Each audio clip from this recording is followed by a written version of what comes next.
The US war machine stands utterly humiliated as the hungry sailors scandal explodes across global headlines.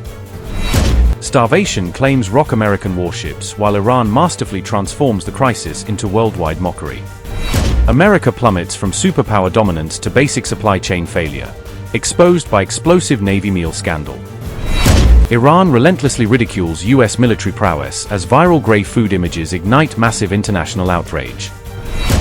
US Navy chief rushes desperately to restore reputation, but damning pictures reveal grim supply reality.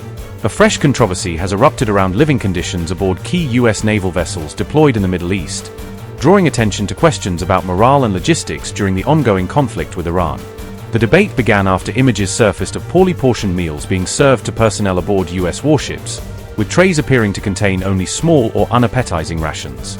These visuals quickly gained traction online and were widely shared by critics, including Iranian state-linked and embassy social media accounts amplifying the images, mocking the US military and portraying the situation as a sign of logistical strain. In response, the Office of the Chief of US Naval Operations moved swiftly to dismiss the claims, insisting that the portrayals are misleading and not representative of the full picture. The US Navy emphasized that reports of food shortages are false, and maintained that both affected ships have ample supplies and functioning galley operations on board. The statement highlighted that sailors are receiving fully portioned, nutritionally balanced meals, even as the force remains under pressure from extended deployments. The USS Abraham Lincoln and USS Tripoli are currently operating in the Middle East as part of the broader campaign against Iran, adding to the scrutiny of their conditions. Iranian officials and social media accounts seized on the controversy, circulating the images and contrasting them with their own messaging on self-sufficiency and discipline. Iran's UK-linked embassy account suggested that reduced food portions might be intended to limit toilet usage, referencing earlier reports of sanitation problems aboard US carriers. That jab appeared to reference earlier alleged sewage and plumbing issues on the USS Gerald R Ford, where long queues for restroom access were reported during a protracted deployment. The Ford, carrying around 5,000 personnel, was said to have experienced repeated sewage system breakdowns, affecting daily routines and crew comfort. Despite these reports and growing public discussion about the strains aboard US vessels, the US Defense Secretary has not backed down from the official war narrative, continuing to present the campaign as under control. We are reloading with more power than ever before, and better intelligence, even more importantly, better intelligence than ever before, as you expose yourself with your movement to our watchful eye.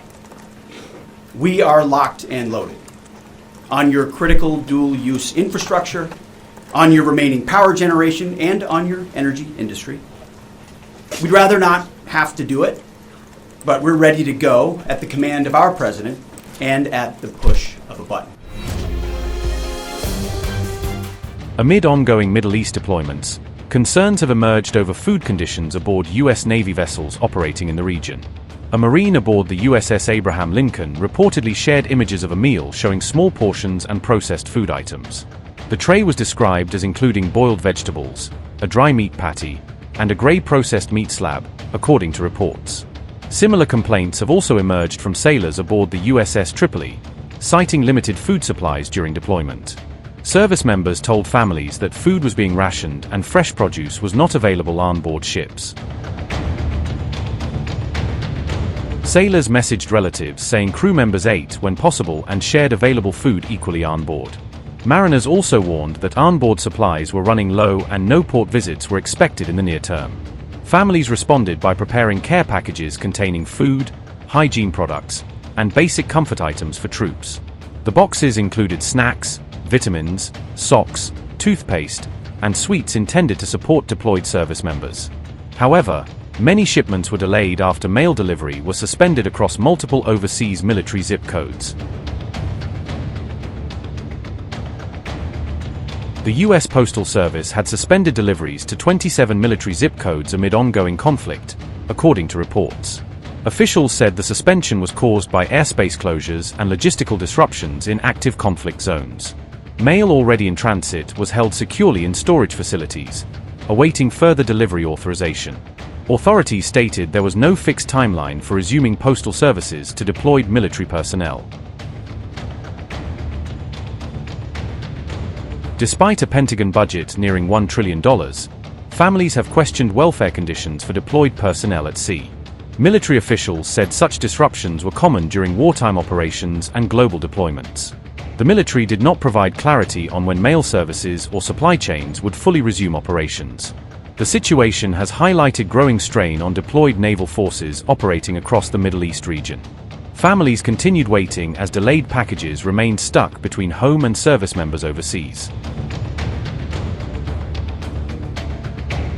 Amid reported concerns over food shortages, the United States has continued deploying additional troops to the Middle East region.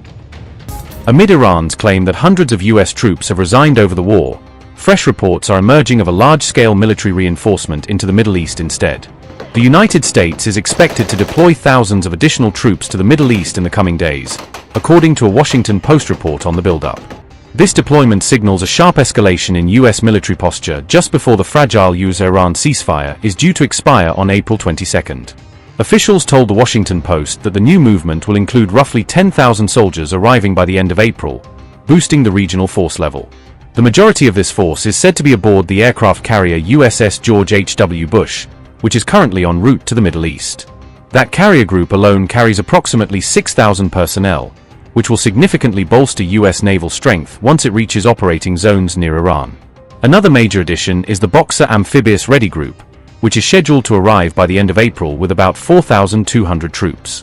This group includes more than 800 Marines along with helicopters and landing craft designed for rapid deployment near coastal areas and islands. Once these reinforcements arrive, the US will have 3 carrier strike groups operating around the region at the same time. These include the USS Abraham Lincoln and the USS Gerald R. Ford, both of which are already involved in the broader military campaign. The expanded military presence is reportedly tied to President Trump's maritime blockade imposed on Iranian shipping in the Strait of Hormuz. At the same time, officials say the White House is also preparing detailed contingency plans in case diplomacy with Tehran collapses. According to the Washington Post, these plans include potential limited ground operations using special forces units inside Iranian territory. Such scenarios are said to focus on securing Iran's existing uranium stockpiles and conducting landings on key islands near the Strait of Hormuz rather than a full-scale invasion.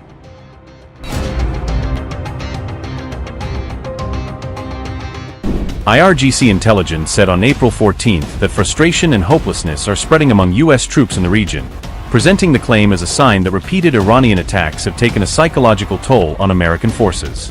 The IRGC attributed that alleged drop in morale to Iran's repeated missile and drone strikes on US military bases across the Gulf, arguing that the sustained attacks have disrupted both confidence and battlefield readiness.